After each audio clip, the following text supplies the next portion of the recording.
कौन खा गया? देखिए, ऐसे सिरफिरे कहीं भी हो सकते हैं। ऐसी ठाकुर का कुआं एक कविता है उसके ऊपर, और उन्होंने अदरवाइज दूसरी तरफ ले लिया। तो आरोप लगाने वालों को पूछो ना कि वहाँ जाके देखें ना, उठा के देखें कि किसने रिफाइनरी में सबसे ज़्यादा काम किया है। बजट निराशाजनक रहा और लोगों को जो आसार उम्मीद थी वो उसके अनुसार बजट नहीं रहा। बाड़मेर ज़िले को कुछ खास नहीं मिला। खाली चौधरी पर कौन खा गया? कौन खा जाएगा, उस पर आपके क्या कमेंट रहेगा? विधानसभा में जो है वो आरोप लग रहे हैं। तो आरोप लगाने वालों को पूछो ना कि वहाँ जाके देखें ना, उठा के देखें कि किसने रिफाइनरी में सबसे ज़्यादा काम किया है। और जो संख्या में ज़्यादा है वो तो ज़्यादा ही दिखेंगे, उसमें तो कोई अतिशयोक्ति नहीं है। पर काम किसने ज़्यादा किया है वो खुद वहाँ आंकड़े उठा के देखें, उनको रिफाइनरी वालों से डाटा ले कि किसने क्या काम किया है। ऐसे किसी के ऊपर फालतू के बेमुद्दा आरोप लगाना बिल्कुल गलत है, और इस तरीके से किसी को बदनाम करना ये भी ठीक नहीं है। विधानसभा में इन दिनों एक कहानी जो है वो काफ़ी चर्चाओं में है, ठाकुर वाली कहानी, उस पर आपका क्या बयान रहेगा? देखिए, बजट के अंदर जो आम लोगों को जो राहत मिलनी चाहिए थी वो नहीं मिली है। घुमा फिरा के वही इस सिस्टम जो लागू किया है तो उससे आम लोगों को कोई राहत नहीं मिलनी है, और बड़े लोगों को जो राहत मिलती है। और दिखावा उसमें ज़्यादा था, इसलिए वो एक विधानसभा के अंदर एक उदाहरण पेश किया था कि ठाकुर का कुआं एक कविता है उसके ऊपर, और उन्होंने अदरवाइज दूसरी तरफ ले लिया। लेकिन हकीकत वही है कि सबको उस बड़े लोगों को, बड़े कॉरपोरेट घरानों को फ़ायदा पहुंचाने के लिए हो रहा है, लेकिन आम लोगों की तरफ कोई ध्यान नहीं दिया जा रहा है। राजस्थान सरकार आम बजट पर उम्मीदवार बेनीवाल की क्या राय रहेगी? बजट निराशाजनक रहा और लोगों को जो आसार उम्मीद थी वो उसके अनुसार बजट नहीं रहा। बाड़मेर ज़िले को कुछ खास नहीं मिला।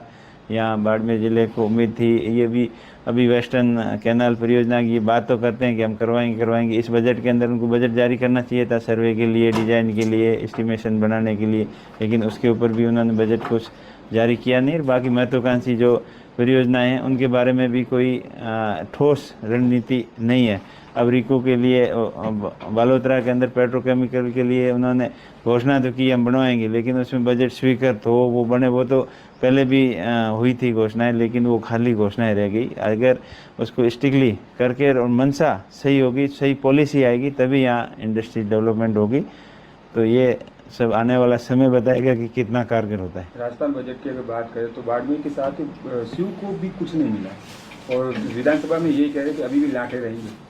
नहीं, शिव क्या, पूरे बाड़मेर से जैसलमेर संसदीय क्षेत्र को कोई खास ऐसा मिला नहीं जिससे लोग ये कह सके, वाहवाही कर सके सरकार की उन्होंने ये दे दिया। शिक्षा के क्षेत्र में देखो, नई भर्तियां निकालनी थी, स्कूलों के अंदर बहुत ज़्यादा खाली पद पड़े हैं, हॉस्पिटलों के अंदर खाली पद पड़े हैं। ये बातें तो खूब करते हैं रोज़गार देने की, ये कर देंगे, लेकिन किया कहाँ? भर्तियाँ कहाँ निकाले? अगर भर्तियाँ निकालते, स्कूलों के खाली पद भरते, हॉस्पिटलों के अंदर जो डॉक्टर्स के हैं, जो नर्सेज के हैं, जो और अदर स्टाफ के पद जो ज़्यादातर खाली पड़े हैं, उन पदों को नहीं भरा जाएगा तो कैसे सेवाएं होगी? ग्रामीण क्षेत्र के अंदर तो बहुत ज़्यादा दिक्कत है। अभी मानसून के अंदर बहुत ज़्यादा लोगों को परेशानियां का सामना करना पड़ता है। गांव पंचायत मुख्यालयों के ऊपर एएनएम तक नहीं है।